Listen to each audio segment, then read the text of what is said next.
So now that we've been through the process used to add two vectors, we can now look at some specific examples. So what we have on the left-hand side of the screen here is an object that's being acted on by two forces. It's being acted on by a 72 Newton force, which is in the horizontal direction, and it's being acted on by a 120 Newton force, which is at 65 degrees from the horizontal. Now on the right-hand side in blue, I've sketched out the convention that we use when we evaluate vectors.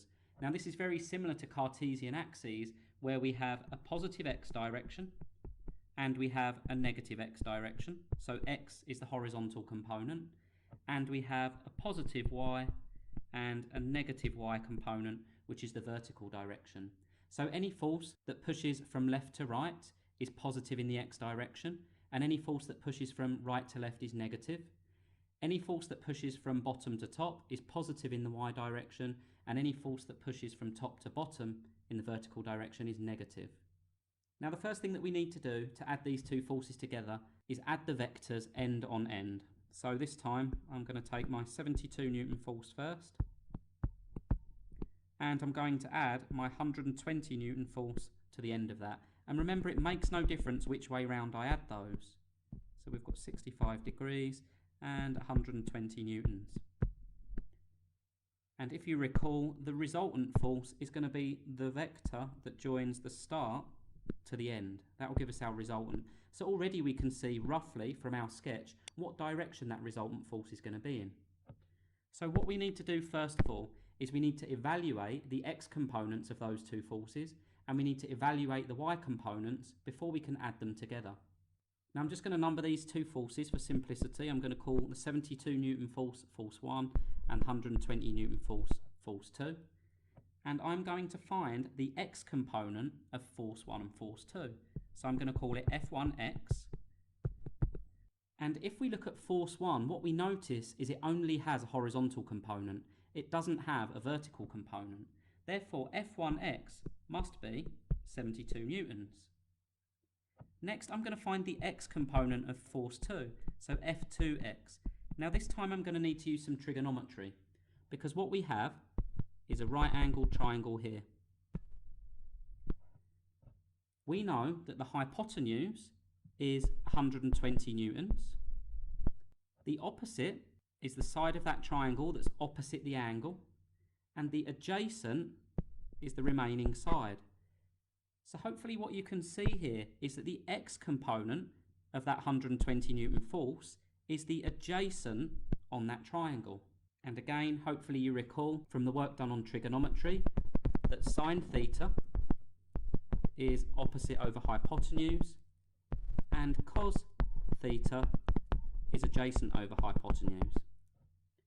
What that means then, if we want to find the adjacent, we need to use cos theta equals adjacent over hypotenuse. We need to rearrange to make A the subject, and the way that we do that is by timesing each side by h, or the hypotenuse. So our equation becomes adjacent equals hypotenuse cos theta. Well, we've just said that F2x is the adjacent of that triangle. So all we need to do is plug our values into A equals h cos theta. So we're back over here, and we've got F2x equals the hypotenuse, which is 120, times the cosine of the angle. And the angle is 65 degrees. So if we run that through our calculators, that will give us F2x, which in this case is 50.71 newtons to 2 decimal places. Next, we need to evaluate the y components of those two forces. And if we look, F1y is just going to be 0. We've already said that there's no y component to that force. But force 2 does have a y component, and the y component of force 2 is the opposite on that triangle. So if we rearrange our equation for sine theta over here on the left-hand side, again, all we need to do is multiply each side by h, and we're going to get the opposite equals h sine theta. Now once again, there is a tutorial on this if you need to refer back to it. I'm assuming that you've already been through that tutorial and understand the basics of trigonometry. Therefore, F2y, substituting into that formula, the hypotenuse is 120, sine of the angle, which is 65, and that will give us F2y. And in this case, that is 108.76 to 2 decimal places.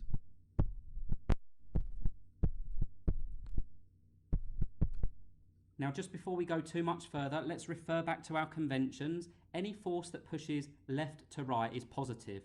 So what we can see from our diagram here is that the 72 Newton force, or force 1, is a positive force. So I'm going to add these on here. We've got F1x is positive 72 newtons. Next, we've got the x component of force 2, F2x. And again, what we can see if we refer to our diagram is that that is pushing left to right.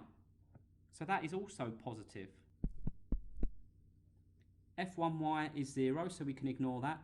F2y, again referring to our diagram, is pushing from bottom to top. Well, that gives us a positive y component.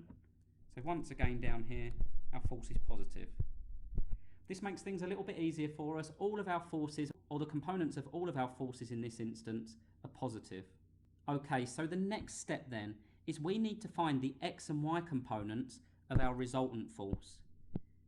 And the x and y components of our resultant force are the x and y components of the other forces added together. So, down in the bottom left here, I'm going to write FRX, which is the x component of the resultant force. And that's going to be F1x plus F2x. Well, F1x is 72 newtons, positive, and F2x is 50.71 newtons, positive. So that will give us FRX, which in this case is 122.71 newtons. And finally, I need to find FRY, which is the y component of our resultant, and that's going to be F1y plus F2y. Well, F1y is just 0, so it's going to be 0 plus F2y, and F2y is 108.76. Therefore, FRY is going to equal F2y, 108.76 newtons. So I have the x and y components of my resultant. Once again, it's worth highlighting that both of those are positive. So for the next step in this question, what we need to do is we need to determine the magnitude of the resultant force and the direction of the resultant force. And what we have at the moment is the x and y components of that resultant. We've got an x component that's 122.71 positive. So I'm going to sketch this out. 122.71 newtons, positive. And I've drawn that as positive left to right. And FRY is 108.76, also positive. So again, I can sketch that out. 108.76 newtons in the positive direction. And our resultant is going to be the single force that joins the beginning to the end. We need to determine the angle theta, and we need to determine the magnitude of the resultant. Well, to find the magnitude, we're going to use Pythagoras' theorem, which states that c squared equals a squared plus b squared, where c is the longest side of a right-angled triangle, and a and b are the two shorter sides. Therefore, it follows that c equals the square root of a squared plus b squared. So all we need to do now is plug our numbers into that. So we've got c equals the square root of a squared, well a is 122.71, plus b squared, b is 108.76. We need to make sure we remember to square root the answer, and we get c equals 163.97.